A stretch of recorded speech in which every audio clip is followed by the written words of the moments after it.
Mike Pence se recusa a jantar sozinho com outras mulheres, a não ser com sua esposa. Para o vice-presidente do ZEUA, é um sinal de respeito a Karen, com quem é casado, e uma regra baseada em suas fortes convicções religiosas.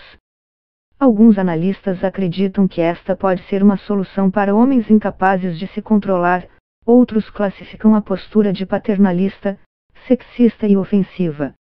Não é, no entanto, uma atitude tão rara.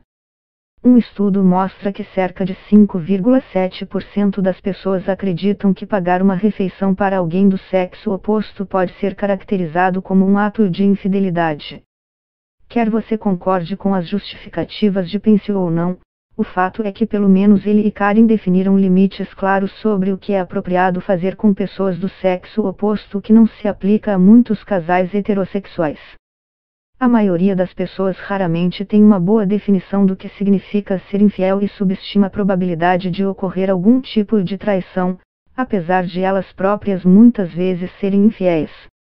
Também tem pouca noção de como lidariam com a infidelidade caso aconteça, sendo surpreendidas pela reação dos parceiros. Dada sua preponderância, essa falta de comunicação e compreensão está causando muito sofrimento e muitos psicólogos sugerem que devemos conversar mais abertamente sobre traição.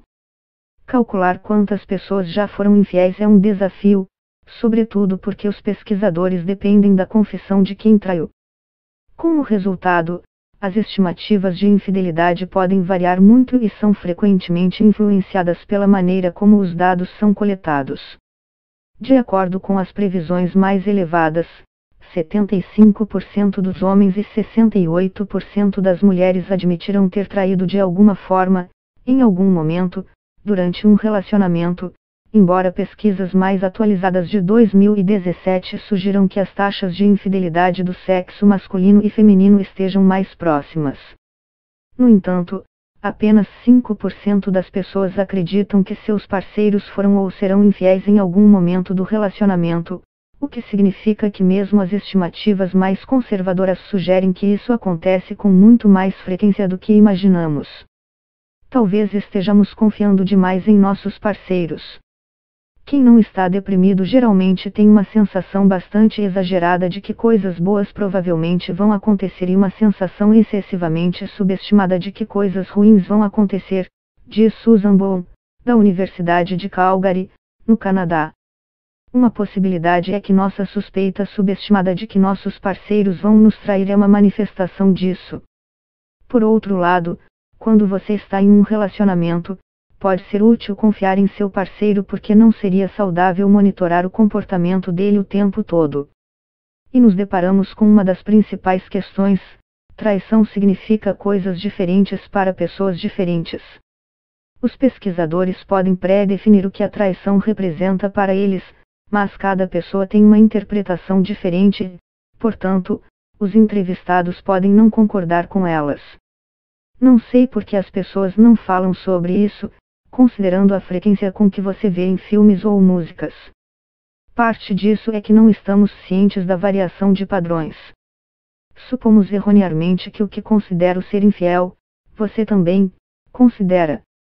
Isso significa admitir que talvez possa acontecer. As pessoas preferem acreditar que você não faria isso. Cerca de 70% das pessoas não discutem com os parceiros o que consideram traição. Baixar um aplicativo de encontros, por exemplo, conta. Entre 18% e 25% dos usuários do Tinder estão em um relacionamento sério enquanto usam o aplicativo. As pessoas que responderam à pergunta sobre até que ponto achavam que seu parceiro havia sido infiel estavam livres para interpretar a infidelidade como quisessem. Talvez isso torne a estatística de 5% ainda mais surpreendente. Para algumas pessoas, a traição pode incluir apenas sexo, mas para outras, flertar com alguém também pode ser considerado traição. Com a liberdade de interpretar a infidelidade como desejamos, ainda somos muito otimistas de que isso nunca vai acontecer com a gente. Definir infidelidade emocional é particularmente difícil. Um lugar onde transgressões emocionais podem ocorrer é no local de trabalho, onde interesses profissionais e pessoais sobrepostos resultam em relacionamentos próximos. Em um estudo, os pesquisadores entrevistaram mulheres sobre suas atitudes no ambiente de trabalho, todas na faixa dos 30 e 40 anos de idade e com relacionamentos sérios. Elas foram questionadas sobre ocasiões em que sentiram que o limite entre as relações de trabalho adequadas e inadequadas se tornou turva. "Não posso mentir, mas fico ansiosa para vê-lo no trabalho", disse uma entrevistada. "Me sinto uma adolescente na escola. Quando você tem uma queda por alguém, vê aquela pessoa e fica toda animada." Os entrevistados concluíram que a intimidade física não é necessária para provocar sentimentos de infidelidade emocional. Bastaria ocultar informações, fazer confidências ou até mesmo pensar em outra pessoa, se isso impedir você de pensar no seu parceiro. São todas situações que podem acontecer, considerando a quantidade de tempo que passamos no trabalho e a natureza dos relacionamentos próximos com colegas. Os entrevistados falaram sobre proteger o relacionamento, pré-definindo regras básicas sobre o que é e o que não é apropriado. Também disseram que escolher confiar em seus parceiros era importante para manter um relacionamento saudável. Na área fitness, o contato pode ser físico só porque estou tentando mostrar às pessoas como fazer os exercícios corretamente, disse outra entrevistada. Então foi uma conversa que tivemos que ter de antemão apenas para dizer: "Vou confiar em você para fazer o seu trabalho e isso não vai além disso." Quanto maior a proporção de amigos que você acredita terem sido infiéis em relacionamentos, maior a probabilidade de você ter sido infiel no passado, e maior a probabilidade de você dizer que estaria disposto a trair novamente no futuro. Nós tendemos a nos cercar de pessoas igualmente adúlteras ou não adúlteras. É claro que a maioria das pessoas em relacionamentos monogâmicos acha que a traição é moralmente errada. Mas, se alguém traiu, o melhor a fazer é admitir a culpa. Quando perguntadas sobre essa questão pelos pesquisadores, as pessoas tendem a dizer que sim. De fato, mais de 90% dos entrevistados dizem que gostariam de saber se foram traídos por seu parceiro. Uma pesquisa sugere que a importância de parecer leal e autêntico é uma das principais razões pelas quais as pessoas fazem esses julgamentos morais. Na verdade, manter a lealdade é mais importante do que proteger os sentimentos de alguém. Se o mais importante fosse não magoar, as pessoas teriam dito que manter o caso em segredo é mais ético do que confessar. Agora, se essa é a melhor atitude a tomar, é outra questão.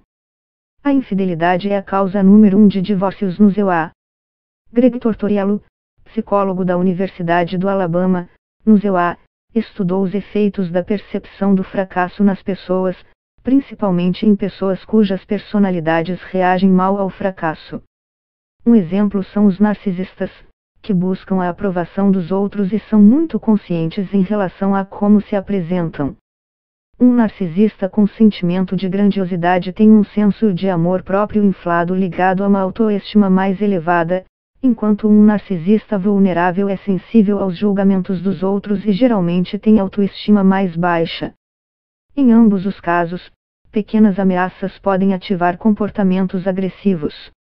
Algumas infidelidades imaginárias eram baseadas em experiências emocionais como ouvir o parceiro falando à noite no telefone com outra pessoa ou responder à mensagem de texto de alguém em vez da sua. As demais eram experiências sexuais. Os narcisistas com sentimento de grandiosidade queriam afirmar poder e controle sobre seus relacionamentos quando havia uma ameaça de infidelidade emocional, diz Tortoriello.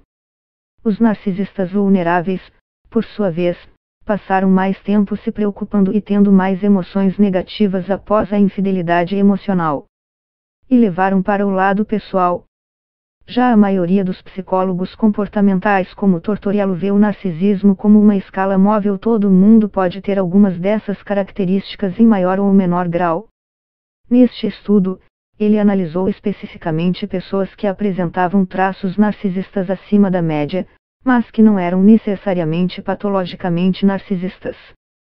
Se você está em um relacionamento com uma dessas pessoas e trai sexualmente, parece mesmo que eles vão tentar afirmar seu domínio e isso vai se manifestar em comportamentos bastante destrutivos, Mas isso fica ainda mais complicado com a infidelidade emocional, diz Tortoriello. Os narcisistas vulneráveis podem não dizer a você que estão preocupados com o relacionamento e a turbulência no relacionamento. Se eu fosse propor uma mediação, diria que encontrar maneiras de cultivar a comunicação especificamente nessas relações onde há muitas emoções negativas internalizadas é importante. O perdão é mais provável quando a traição é um incidente isolado e quando há um pedido de desculpas. No entanto, Tortoriello e Bohm reiteram que as pessoas reagem de maneira muito diferente em situações hipotéticas e na vida real. Um fator a considerar é que, embora a ocorrência da infidelidade ao longo da vida seja alta, provavelmente acontecerá com muita gente em algum momento, a probabilidade de acontecer em um ano em particular é provavelmente muito baixa. Não parece urgente esquentar a cabeça com isso agora.